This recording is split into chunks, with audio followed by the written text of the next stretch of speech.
জয় যিশু। আমার নাম শুভজিৎ নস্কর, আমার বাড়ি কল্যাণপুর। তো আমার খুব পেটের যন্ত্রণা করছিল। তো পেটের যন্ত্রণা করাতে আমি এত যন্ত্রণা করছিল, আমি সহ্য করতে পারছিলাম না। তো যন্ত্রণা হওয়াতে প্রচণ্ড যন্ত্রণা করছিল, এত যন্ত্রণা হচ্ছিল সহ্য করতে পারছিলাম না। মানে মনে হচ্ছিল যে আমি এক্ষুনি হার্ট ফেল করে মারা যাবো, এত যন্ত্রণা হচ্ছিল, সহ্য করা যাচ্ছে না। তো আমাকে সবাই মিলে নিয়ে ডাক্তারখানায়, আর আমার বাড়ির ফ্যামিলি তো ভেবেছিল যে এই ছেলেকে আর বাঁচানো যাবে না, এ ছেলে যা অবস্থা, ক্রিটিক্যাল অবস্থা হয়ে গেছিলো, ছেলেকে আর বাঁচানো যাবে না, এ ছেলে মানে আর ফিরবে না।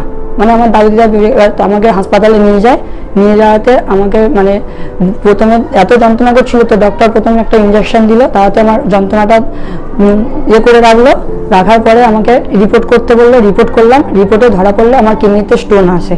তো স্টোন আসাতে আমার কিডনি স্টোন পরিমাণ ছিল লেফট রাইটে 3.7 mm, আর ওখানে রাইট সাইডে ছিল হচ্ছে 2.5 mm।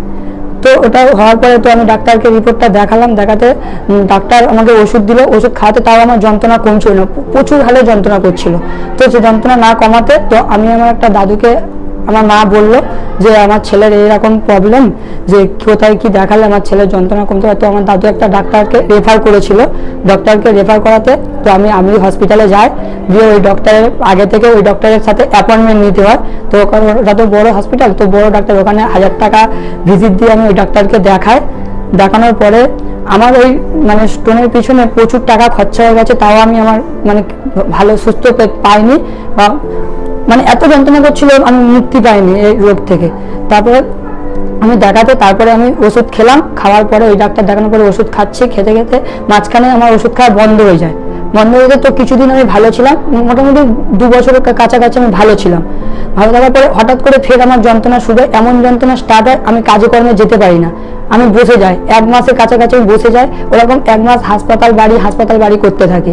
করতে এবার এত মানে যন্ত্রণা হচ্ছিল, মানে আস্তে আস্তে আমার হাত পা বেঁকে যাচ্ছে, মনে হচ্ছে না আমি এক্ষুনি হার্ট অ্যাটাক করবো, স্ট্রোক হয়ে যাবে আমার, এরকম একটা ব্যাপার হয়ে যাচ্ছিল। আর সবসময় আমি কাঁদতাম, এত কষ্ট পেতাম, মানে কি বলবো, মাটিতে শুয়ে গড়াগড়ি খেতাম, এত যন্ত্রণা আমি সহ্য করতে পারতাম না। তো কান্নাকাটি করতাম, শুধু বলতাম যে আমি কোথায় গেলে মুক্তি পাবো, আমি কিভাবে বাঁচবো, আমি কিভাবে উদ্ধার হবো, এই রোগ থেকে মুক্তি দাও, আমাকে সুস্থ করো, বলতাম। বলতে তো হঠাৎ একদিন আমার মাসির সাথে সোনিয়াদির সাথে দেখা হতে সোনিয়াদিকে আমার এই রোগের কথা বলে, আমার এই কিডনি স্টোনের কথা জানাতে সোনিয়াদি তখন বলে যে তুমি তোমার বোনপোকে আমার বাড়িতে হোম গ্রুপে নিয়ে আসো। তো আমি তখন দিদির বাড়িতে যাই, দিদির বাড়িতে গিয়ে প্রার্থনা শোনার পরে প্রার্থনা হওয়ার পরে দিদি আমাকে বলে যে তোমাকে খ্রিস্টীয় পাকসার্কাস তপসিয়াতে খ্রিস্টীয় জীবনজ্যোতি চার্চে যেতে হবে। ওখানে যাই, আমি আসার পরে ওখানে আমি প্রার্থনা করার পরে ওখানকার পাস্টারের মুখে বাক্য শুনি, আমি সেটা রিসিভ করার পরে আমি মানে সুস্থ আছি, ভালো আছি, খুব ভালো আছি। তাই প্রভুকে ধন্যবাদ জানাই, আমাকে সুস্থতা দিয়েছে, আমাকে মুক্তি দিয়েছে এই রোগ থেকে।